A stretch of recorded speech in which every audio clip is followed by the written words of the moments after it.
శ్రీరెడ్డి అరెస్టుకు రంగం సిద్ధమైందా? రెండు వేర్వేరు కేసుల్లో శ్రీరెడ్డిపై కేసులు నమోదయ్యాయా? శ్రీరెడ్డి చెన్నై నుంచి ఏపీకి మకాం మార్చిందా? ఒకే రోజు రెండు పోలీస్ స్టేషన్లలో విచారణకు హాజరవ్వడం వెనుక అసలు స్కెచ్ ఏంటి? కూటమి ప్రభుత్వం శ్రీరెడ్డిని క్షమించలేదా? వైసీపీ నాయకులు శ్రీరెడ్డికి మద్దతుగా నిలుస్తున్నారా? ఇప్పుడు ఏపీలో ఎక్కడ చూసినా ఇదే ప్రశ్నలపై చర్చోపచర్చలు నడుస్తున్నాయి. గత కొన్ని నెలలుగా కామ్గా ఉన్న శ్రీరెడ్డి మరోసారి వార్తల్లోకి ఎక్కింది. వైసీపీ హయాంలో చంద్రబాబు, పవన్ కళ్యాణ్, లోకేష్లను నానా మాటలు అని నోటికొచ్చినట్లు బూతులు తిట్టి ఇప్పుడు కేసులను ఎదుర్కొంటోంది. కూటమి ప్రభుత్వం అధికారంలోకి వచ్చిన కొన్ని రోజుల వరకు శ్రీరెడ్డి అసభ్యకరమైన పోస్టులు పెట్టినా అందులో శ్యామలను, జగన్ను తిట్టిందే తప్ప కూటమి నేతలను ఏమీ అనలేదు. బుద్ధొచ్చింది, క్షమించండి అంటూ శ్రీరెడ్డి ఓ వీడియో పెట్టిన సంగతి తెలిసిందే.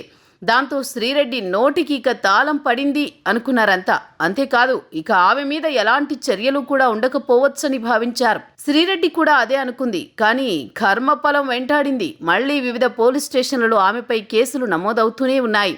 దీంతో అసభ్య పోస్టుల కేసు నేపథ్యంలో విజయనగరం జిల్లా పూసపాటి రేగా పోలీస్ స్టేషన్కు, నెల్లిమర్ల పోలీస్ స్టేషన్కు శ్రీరెడ్డి విచారణకు హాజరయ్యింది. పోలీసులు అరగంట పాటు శ్రీరెడ్డిని విచారించి పంపించి వేశారు. మళ్లీ పిలిచినప్పుడు రావాలంటూ పోలీసులు శ్రీరెడ్డికి సూచించినట్టు సమాచారం. వైఎస్ జగన్పై ఉన్న అపారమైన అభిమానమే చంద్రబాబు, పవన్ కళ్యాణ్ గురించి అసభ్యకరమైన పోస్టులు పెట్టేలా తనను ప్రేరేపించిందని, ఆ పోస్టులన్నీ తానే ఉద్దేశపూర్వకంగా పెట్టానని శ్రీరెడ్డి అంగీకరించినట్టు సమాచారం. మొత్తానికి శ్రీరెడ్డి పేరు కూడా రెడ్ బుక్లో ఉందనేది ఇప్పుడిప్పుడే అర్థమవుతోంది. రేపో మాపో ఆమెను జైలుకు పంపడం ఖాయంగా కనిపిస్తోంది. అధికారం ఉంది కదా అని డబ్బులకు ఆశపడి నీచమైన పదజాలంతో నోటికి హద్దు అదుపు లేకుండా శ్రీరెడ్డి మాట్లాడి ఇప్పుడు పోలీస్ స్టేషన్ల చుట్టూ తిరుగుతోంది. ఇక్కడే ఒక ట్విస్ట్ ఉంది. నిన్న మొన్నటి వరకు జగన్ అండ్ కో ఈ శ్రీరెడ్డి బోరుగడ్డలు ఎవరో తమకు గానీ పార్టీకి గానీ సంబంధం లేదని చెప్పుకొచ్చేవారు. చాలాసార్లు శ్రీరెడ్డి బ్యాలెన్స్ తప్పి ఇదే విషయంపై జగన్ రెడ్డిని ఇండైరెక్ట్గా కడిగేసిన దాఖలాలు ఉన్నాయి.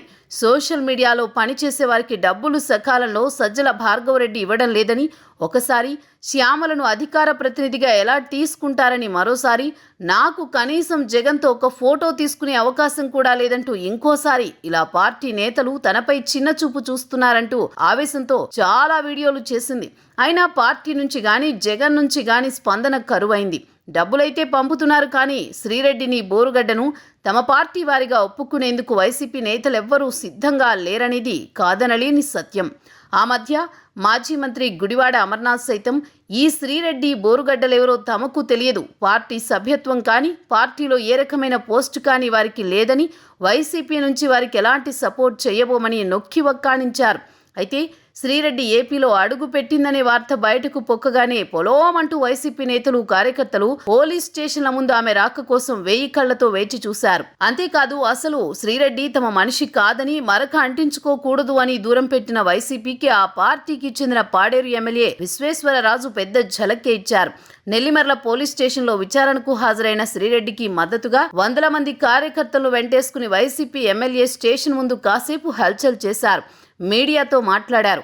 శ్రీరెడ్డి మీద కేసులు పెట్టడం అన్యాయమని, కూటమి ప్రభుత్వాన్ని విమర్శించినందుకే కేసులు పెట్టారంటూ మాట్లాడమే కాదు, తమ ఫుల్ సపోర్ట్ శ్రీరెడ్డికి ఎప్పుడూ ఉంటుందని భరోసా కూడా ఇచ్చారు. దీంతో పార్టీతో ఏ సంబంధం లేని శ్రీరెడ్డి కోసం పాడేరు ఎమ్మెల్యే ఎలా వచ్చారంటూ జనం ముక్కున వేలేసుకున్నారు. వైసీపీలో నాయకత్వాలేమి కొట్టొచ్చినట్టు కనిపిస్తోంది. నాయకుడేమో బెంగళూరు ప్యాలెస్లో సేద తీరుతూ టైంపాస్ చేస్తున్నారు. ద్వితీయ, తృతీయ స్థాయి నాయకులేమో చెట్టుకొకరు పుట్టకొకరు అన్నట్లు ఎక్కడ ఎవరు ఎలా స్పందిస్తారో తెలియదు. శ్రీరెడ్డి మ్యాటరే తీసుకుంటే అసలు ఆమెకు వైసీపీకి సంబంధమే లేదని బల్లగుద్ది చెప్పిన వైసీపీ నేతలు ఇప్పుడు గెలిచిన 11 మంది ఎమ్మెల్యేలలో ఒకరైన పాడేరు ఎమ్మెల్యే శ్రీరెడ్డి కోసం అర్ధరాత్రి అపరాత్రి అని చూడకుండా కార్యకర్తలతో వచ్చి మద్దతు తెలపడాన్ని ఎలా చూడాలి? పార్టీలో నేతల మధ్య సమన్వయం లోపించిందనుకోవాలా? లేదంటే ఎవరికి వారే యమునా తీరే అన్నట్లు ఉన్నారనుకోవాలా?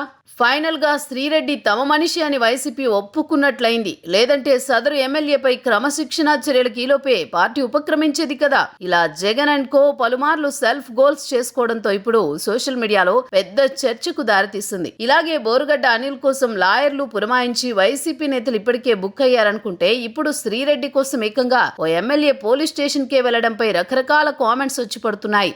మరిప్పుడు వైసీపీ అధిష్టానం ఏం చెబుతోంది?